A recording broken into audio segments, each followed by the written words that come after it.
4 മാസമായിട്ട് അവർക്ക് നോർമലാണ്. അവർ എല്ലാ മാസം 312 അത് ഗുളിക കുടിച്ചിട്ടോ, അത് എല്ലാ മാസം പോയി ചെക്ക് ചെയ്യുന്നു, എല്ലാ മാസവും ഗുളിക കുടിക്കുന്നുണ്ട്. എന്നിട്ട് അവർക്ക് ഉണ്ടാവില്ല 312 340 അങ്ങനെ ഒരു 300 താഴേക്ക് വരാറില്ല. അങ്ങനെ മോഡിക്കേറിൻ്റെ ഇത് കഴിച്ചു. ഫസ്റ്റത്തെ മാസം അവർക്ക് വന്നത് 312 നേരെ വലിയ മാറ്റങ്ങളൊന്നും വന്നില്ല, 280 അങ്ങനെ വന്നു. അപ്പോൾ എന്നോട് പറഞ്ഞു വല്ലാതെ കുറഞ്ഞിട്ടൊന്നും ഇല്ലയെന്ന് പറഞ്ഞു. സ്വാഭാവികമാണല്ലോ, എല്ലാവരും അങ്ങനെ തന്നെയുള്ള പറയല്ലേ, വല്ലാതെ കുറഞ്ഞിട്ടൊന്നും ഇല്ലയെന്ന് പറഞ്ഞു. ഞാൻ പറഞ്ഞു ഒരു മാസം കൂടെ കഴിക്കുന്നതാണ്. അത് അടുത്ത മാസം കഴിച്ചിട്ട് അവർക്ക് നേരെ വന്നത് 119 വന്നത്. ഇപ്പോൾ 4 മാസമായിട്ട് ഇംഗ്ലീഷ് മരുന്ന് അവർ കഴിക്കുന്നില്ല. ഞാൻ വെറുതെ വന്നിട്ട് പറയല്ല, 4 മാസമായിട്ട് ഇംഗ്ലീഷ് മരുന്ന് കഴിക്കുന്നില്ല. മാത്രമല്ല അവർ പറയുന്നത് അവർക്ക് പ്രഷർ ഉണ്ടായിരുന്നു എന്നുള്ളത്. പ്രഷറും നോർമലാണ് ഇപ്പോൾ എല്ലാ മാസവും. ശരിക്കും ഇതൊരു മാസത്തേക്ക് ഒരു ബോട്ടിൽ മതി, എല്ലാ മാസത്തേക്കും. അപ്പോൾ എല്ലാ മാസവും ഇപ്പോൾ അവരെന്ത് ചെയ്യാണ്, ഈ സാധനം സ്ഥിരമായിട്ട് വാങ്ങിക്കുന്നുണ്ട്. അവർ മാത്രമല്ല, ഇന്നലെ ഇപ്പോൾ നമ്മളെ സൗദിയിലേക്ക് ഒരു 3 ബോട്ടിൽ അവർക്കൊരു ഓർഡർ ഉണ്ടായിട്ട് ഇതേമാതിരി കയറ്റി വിട്ടിട്ടുണ്ട്.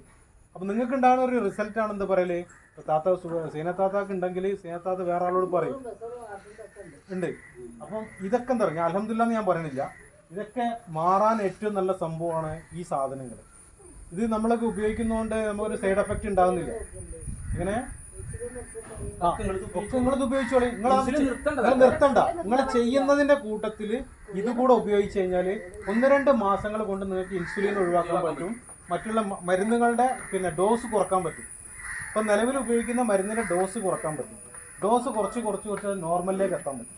ചില ആളുകൾക്ക് പെട്ടെന്ന് ആയിക്കോളുന്നില്ല, 1-2 മാസം കൊണ്ടായില്ല. പക്ഷേ ഇൻഷാ അല്ലാഹ് 100% നമുക്ക് ഉറപ്പിക്കാൻ പറ്റും അതെന്തായാലും റിസൾട്ട് ഉണ്ടാകുന്നുണ്ട്. എൻ്റെ കുടുംബത്തിലുണ്ടായൊരു കഥ കേട്ടോ ഞാൻ പറഞ്ഞു. ഇപ്പം ഞാൻ പുറത്തൊന്നും പറഞ്ഞു, ഞാനൊരു ഷുഗർ പേഷ്യൻ്റാണ്. ഏകദേശം 26-ാമത്തെ വയസ്സ് മുതൽ വെറുതെ പോയി ചെക്ക് ചെയ്തതാണ്. ഇപ്പോൾ ആലോചിക്കുന്നത് ചെക്ക് ചെയ്യേണ്ടില്ലായിരുന്നുള്ളൂ. അപ്പോൾ ഈ പറയുന്ന ഞാൻ ഇതേപോലെ ഷുഗർ മരുന്ന് കഴിച്ചിട്ട് എന്നും പ്രശ്നങ്ങളാണ്. അതായത് ഷുഗറിൻ്റെ ഗുളിക കുടിക്കുമ്പോഴേ ഇവർ തരുന്നൊരു സംഭവമുണ്ട്, ഗ്യാസിനൊരു ടാബ്ലറ്റ്, ഗ്യാസിനൊരു ഗുളിക നിങ്ങൾക്ക് കിട്ടുമല്ലോ അല്ലേ? കാരണം അതുപോലൊരു നമ്പറാണ്. നമ്മൾ എന്ത് ഗുളിക കുടിക്കുകയാണെങ്കിലും ഒരു ഗ്യാസിന് ഗുളിക വരും അല്ലേ? അവരോട് പറഞ്ഞാൽ ഇത് ആദ്യം കുടിക്കാൻ പറയും ഭക്ഷണത്തിന് മുമ്പേ, എന്നിട്ട് അതിന് ശേഷം. നമ്മൾ ഓരോ പ്രാവശ്യം ഗ്യാസ് കൂടുമ്പോൾ നമ്മളെന്താ ചെയ്യുക, ഇവരോട് പറയുമ്പോൾ അടുത്ത പ്രാവശ്യം എന്താ ചെയ്യല്, നമുക്ക് അതിനെക്കാട്ടി ഡോസുള്ളൊരു ഗുളിക വരും. അതായത് 1 രൂപൻ്റെ ഗുളികയുണ്ട്, 30 രൂപൻ്റെ ഗുളികയുണ്ട്. ഇവരെല്ലാ മാസം നമുക്ക് ഇതിൻ്റെ ഡോസ് കൂട്ടിയിട്ടാണ് തരിക. ഈ അടുത്ത് ഞാനിതേമാതിരി എനിക്കിങ്ങനെ മേലോട്ട് എടുക്കേണ്ട അസുഖമുണ്ട്. അതുപോലെ എന്താണിത് സംഭവം എന്നൊരു പിടുത്തമില്ല. കാരണം ഞാൻ കോഴിക്കോട് നമ്മുടെ സ്റ്റാർ കെയറിലൊരു ഡോക്ടർ ഉണ്ട്, MKH വരുന്നത്, മുഹമ്മദ് ഡോക്ടർ എന്ന് പറഞ്ഞത് ഇല്ലേ. അപ്പം എൻഡോസ്കോപ്പി ചെയ്യാൻ പറയും. എൻഡോസ്കോപ്പി എന്ന് പറഞ്ഞാൽ നമ്മളെ വായിലോട് പൈപ്പൊക്കെ ഇട്ടിട്ട് ഇറക്കിയിട്ട് ഇങ്ങനെ. അപ്പോൾ അവരെന്നോട് പറഞ്ഞു, ഞാനിതിങ്ങനെ ബുദ്ധിമുട്ടായിട്ടൊരു ഏകദേശം 1 വർഷമായി. ഞാൻ ഷുഗറിൻ്റെ മരുന്ന് കുടിക്കുന്ന സമയത്തൊക്കെ പറയും, ഡോക്ടറോട് പറയുമ്പോൾ ഡോക്ടർ എല്ലാ മാസവും എനിക്ക് പുതിയത് എഴുതി. ഞാനത് പോയി വാങ്ങിക്കും. കാരണം ഇതിൽ അവരെഴുതിയത് നമുക്ക് വായിക്കാൻ അറിയാത്തത് കൊണ്ട് നമ്മൾ അതിലേക്ക് നോക്കലില്ലല്ലോ, എല്ലാവരും അങ്ങനെ തന്നെ അല്ലേ. അങ്ങനെ ഞാൻ എല്ലാ മാസവും ഇത് മാറ്റി ഇങ്ങനെ വാങ്ങാന്നല്ല, എനിക്കൊരു മാറ്റമില്ല. അതിന് ഈ മുഹമ്മദ് ഡോക്ടർ എന്നോട് പറഞ്ഞു, നിങ്ങൾ കഴിക്കുന്ന ഏതോ ഒരു ടാബ്ലറ്റിൽ ഷുഗറിന് കഴിക്കുന്ന ടാബ്ലറ്റിൽ എന്തുണ്ട്, ഗ്യാസ് ഉൽപ്പാദിപ്പിക്കുന്ന ഒരു സാധനം ഉണ്ടെന്ന് പറഞ്ഞു. അപ്പം നമുക്കത് അറിയില്ലല്ലോ, എഴുതി തരുന്ന ഡോക്ടറിൽ നമ്മളോട് പറയേണ്ടത്.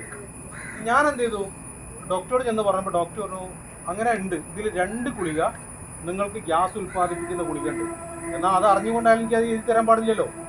അയാൾ തന്നെയാണ് എനിക്ക് എന്ത് തരുന്നത്, ഗ്യാസിൻ്റെ ഗുളികയും തരുന്നത്. അയാൾ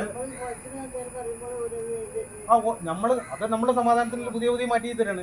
ഞാൻ എന്ത് ചെയ്തു, ആ ഒരു 2-3 മാസം സത്യം പറഞ്ഞാൽ ഞാൻ ഇംഗ്ലീഷ് മരുന്ന് വാങ്ങിയത് തീർത്തിട്ട് അങ്ങോട്ട് നിർത്തിയിട്ട് ഈ സാധനം ഞാൻ കഴിക്കൽ തുടങ്ങി. അൽഹംദുലില്ലാഹ് ഈ സാധനം ഞാൻ കഴിക്കൽ തുടങ്ങിയ ശേഷം ആ ഒരു പ്രശ്നം എനിക്ക് നിന്നു. അത് മേലക്ക് എടുക്കുന്ന ആ പ്രശ്നങ്ങൾ നിന്നു. അപ്പോൾ നമ്മൾ മനസ്സിലാക്കേണ്ടതെന്ന് വെച്ചാൽ, നമുക്ക് തരുന്ന പല ഗുളികകളിൽ നിന്നാണ് നമുക്ക് ഗ്യാസ് ഉണ്ടാകുന്നത്. ഈ ഗ്യാസ് ഉണ്ടാകുന്ന ഗുളികൾ തന്നെ ഇവരെന്നാണ് നമുക്ക് എഴുതി തരുന്നത്. അപ്പോൾ നിങ്ങൾ ധൈര്യമായിട്ട് ഈ സാധനങ്ങൾ ധൈര്യമായിട്ട് നിങ്ങൾ വാങ്ങിച്ചോളൂ, ഒരു പ്രശ്നം വരില്ല. 100% ഗ്യാരണ്ടി പറഞ്ഞിട്ട് കുടിക്കാൻ പറ്റുന്ന സാധനങ്ങളാണ്.